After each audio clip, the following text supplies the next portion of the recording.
Yo, what's going on, guys? Sheen of Rockpile Sound. In today's video, we're going to be creating this insane trap brass sound, and this is what it sounds like.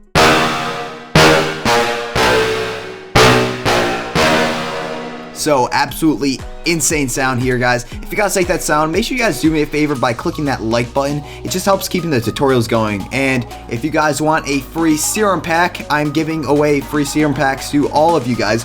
All you have to do is follow my Instagram and then like my newest picture. Name is on the screen right here, so just pull out your phone, whip it out, and then just go to my name, follow me, and then like my newest picture. And then all you have to do is slide into my DMs and say, I'm here for the free stuff. And then I'll send you a link to where you can download it. So once again, guys, just click that follow button and like my newest picture. It's a picture of me and my goalie partners for my team. So just do me a favor and do that, and I'll send you a free serum pack.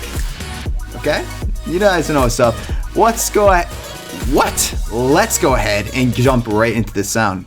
By the way, guys, my Instagram is lit all the time. You know, we're posting, I'm posting, it's all about my personal life.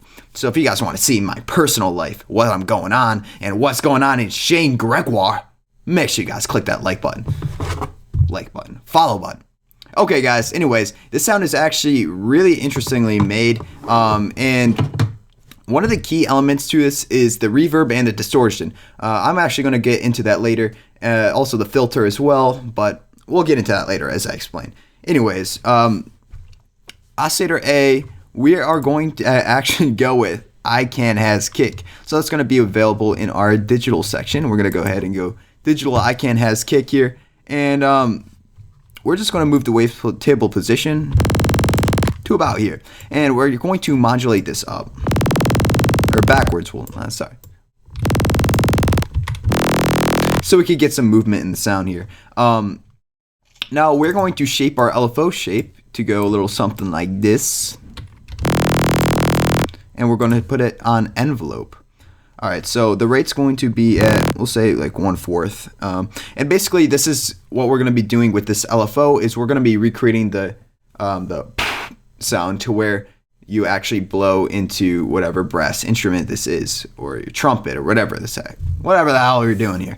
Oscillator A, we're going to also run frequency modulation from oscillator B, and oscillator B is actually going to be this saw at a halfway phase here. So since we are running frequency modulation from oscillator B, the sound's getting outputted through oscillator A. Therefore, we don't want the extra frequencies and extra feedback coming through the waveform from oscillator B, so we turn down the level on oscillator B. So what we're going to be doing here is we're going to be modulating the frequency modulation once again with here, and we're going to be making it come up to about 60%. And finally, we're going to modulate the level from 0% to 100% amplitude.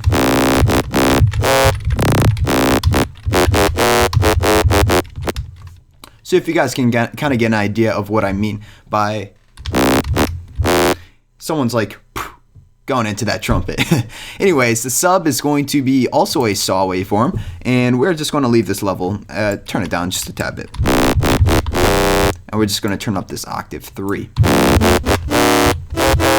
So we actually have a nice array of harmonics in the sound so far. Now, one of the key elements that's really going to actually shape the tone of the sound is going to be the filter. And we're going to actually be going to the flanges, and we're going to select a flanger L6 positive. Okay? And now we're going to turn up filter variation up 100%, which is the high pass frequency. And we are just going to turn this cutoff down to like 9. Oh, first things first, my bad, guys. We have to turn on keyboard tracking, okay? That way the filter will move with whatever note is being played. This parameter is perfect to be modulated because if it's very subjective to what note that's actually being played. For an example, if I turn this off and I play one note and then I play, say, another note that's like 4 half steps higher, it's going to create a completely different tone, but we want that tone to remain all throughout the piano roll. So we go ahead and select the filter keyboard track. Also, we're going to want to turn on the filter from the sub here. And finally, we're just going to move this cutoff to about 957 hertz. That's actually perfect right there. Okay. Oops. Okay, finally, we're also going to turn up this resonance quite a bit. Actually, yeah, that's quite a bit. Quite a bit of reso here. You know what? Screw it. I'm turning it up all the way. Okay, now once we get into the effects section, we are actually going to be taking our distortion and turning it on here. We're going to blast this drive all the way.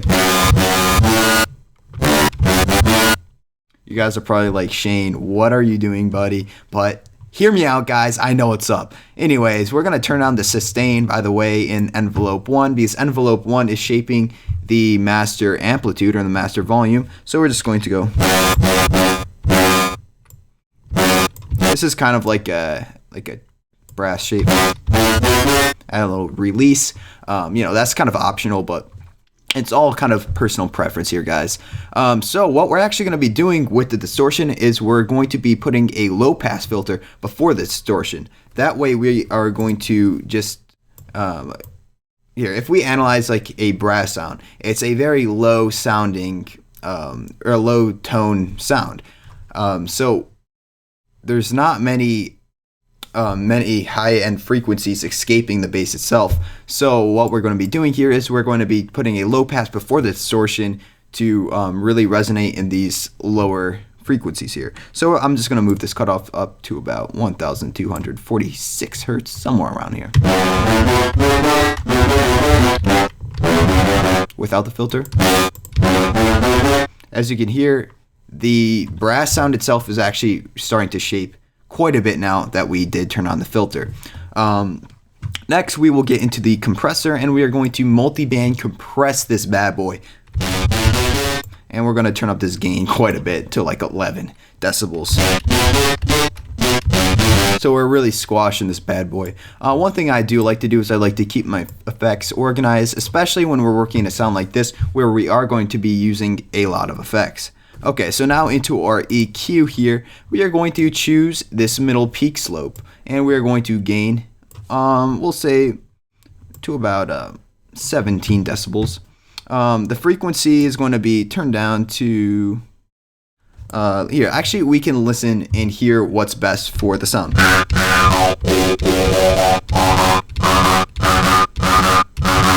Right here is kind of the sweet spot where the frequencies really are resonating. So we're just going to turn up this Q factor because this is going to be the main point here. Hear how that just opens up the sound. It makes it sound so much better. Okay, so we are just about there, but we do have some final touches. And this final touch right here, guys, is really going to blow the sound out of the water. And as I previously mentioned, the reverb is really one of the defining aspects of the sound here. So we're going to just turn up the overall mix on the reverb quite a bit here. We're going to put it to halfway. Actually, we'll even turn up a little bit more. And we're going to turn the size down. That way, the sound is going to be concentrated in a lot smaller of an area, and the decay down a little bit too. High cut is going to go down. So we open up more of the high end of the sound itself. And that's it for the reverb. And finally, we move into the hyper and the dimension. Okay, so very simple here. Hyper is going to just go down just a tad bit to about like 11% here. And then the mix, and for the dimension, low size, high mix. That way we don't receive the extra feedback here.